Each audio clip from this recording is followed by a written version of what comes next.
개인인 경우에는 여러분들 잘 아시다시피 그러니까 직전 연도, 그러니까 당해년도라고 말씀드리겠습니다. 당해년도 1월 1일부터 당해년도 12월 31일까지의 모든 소득에 대해서 그 6년도 다음 해 4월 30일까지 세금 신고를 하셔야 되고요. 그 다음에 세금도 마찬가지로 4월 30일까지 납부를 하셔야 됩니다. 그렇지 않으면 이제 보고를 못하게 되면 페널티가 있게 되겠고요. 세금을 납부해야 되는데 납부해야 할 금액을 제때 내지 않으면, 다시 말해 4월 30일까지 내지 않으면 이제 거기에 따른 이자가 이제 부과가 되기 때문에 좀 유의를 하셔야 되겠습니다. 그게 첫 번째 케이스고요. 그 다음에 두 번째 경우는 뭐냐면, 내가 개인은 개인이지만 내가 개인 사업을 하고 있는 경우입니다.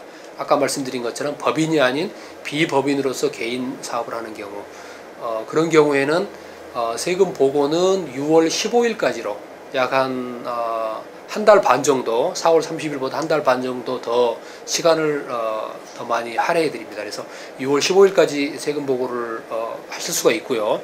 그렇지만 유의할 사항은, 세금은 납부할 세금이 있다 그러면은 똑같이 4월 30일까지 내셔야 한다는 거예요.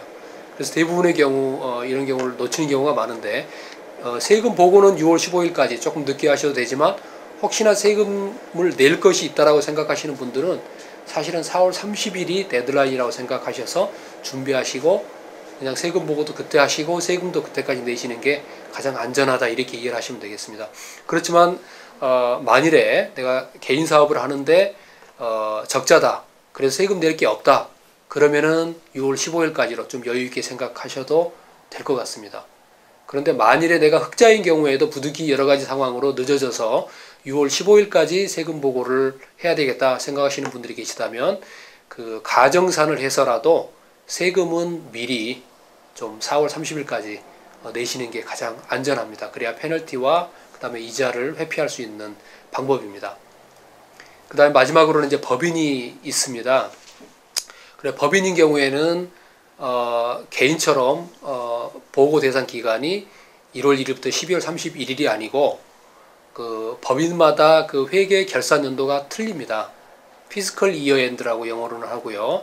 그 결산 연도가 6월인 사람도 있고, 뭐 3월인 사람도 있고, 12월인 사람도 있고, 9월인 사람도 있고, 여러 가지 경우가 있겠는데, 결산 연도로부터 6개월까지, 6개월 이내에 보고를 하면 됩니다. 세금 보고는.